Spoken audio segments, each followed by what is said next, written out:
झारखंड की सियासत में इस वक्त सबसे ज्यादा चर्चा है घाटशिला विधानसभा उपचुनाव की, जहां मुकाबला अब त्रिकोणीय हो गया है। झामुमो, भाजपा और जेएलकेएम तीनों दल आमने सामने हैं। लेकिन दिलचस्प बात यह है कि यह सिर्फ एक चुनाव नहीं, बल्कि विरासत, प्रतिष्ठा और प्रभाव की लड़ाई बन चुका है। ये उपचुनाव इसलिए हो रहा है क्योंकि पूर्व मंत्री और झामुमो विधायक रामदास सोरेन का हाल ही में निधन हो गया था। अब झामुमो ने उनके बेटे सोमेश सोरेन को टिकट दिया है, यानी ये चुनाव उनके लिए अपने पिता की राजनीतिक विरासत बचाने की लड़ाई बन चुकी है। दूसरी तरफ भाजपा ने भी बड़ा दांव खेला है। पूर्व मुख्यमंत्री चंपाई सोरेन के बेटे बाबूलाल सोरेन को मैदान में उतारकर पार्टी ने मुकाबले को परिवार बनाम परिवार में बदल दिया है।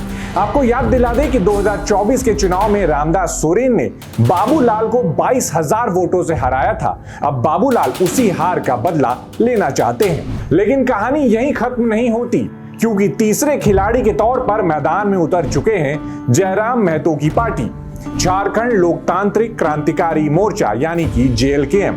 उनके उम्मीदवार रामदास मुर्मू ने मुकाबले को और ज्यादा रोमांचक बना दिया है। दिलचस्प बात यह है कि 2024 में भी मुर्मू इसी सीट से तीसरे स्थान पर रहे थे और इस बार वो स्थानीय बनाम बाहरी का मुद्दा जोर शोर से उठा रहे हैं। मुर्मू का कहना है कि घाटशिला को एक ऐसा प्रतिनिधि चाहिए जो यहीं का हो, यहीं के लोगों को समझे और उनकी समस्याओं का समाधान कर सके।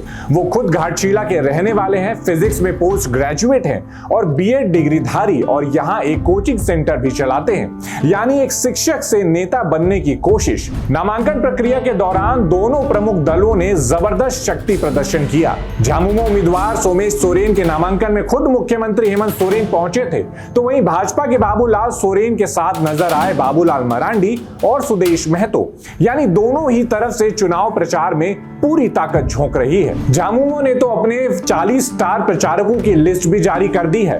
सबकी नजरें अब 11 नवंबर पर टिकी हैं, जब मतदान होगा और 14 नवंबर को आएंगे नतीजे। तो सवाल यह है, क्या झामुमो अपनी सीट बचा पाएगी? क्या भाजपा पिछली हार का बदला लेगी या फिर जेएलकेएम सबकी गणित बिगाड़ देगी? 11 नवंबर को जब घाटशिला की जनता वोट डालेगी तो नतीजे सिर्फ एक सीट का फैसला नहीं करेंगे, बल्कि झारखंड की राजनीति की नई दिशा भी तय करेंगे। अगर आपको ये वीडियो इंफॉर्मेटिव लगी तो हमारे चैनल को जल्द से जल्द सब्सक्राइब करें और हमारे वेबसाइट पर जाकर के बिहार चुनाव और झारखंड उपचुनाव को लेकर के क्या कुछ जानकारियां मिल रही हैं उसे जरूर देखें। नमस्कार।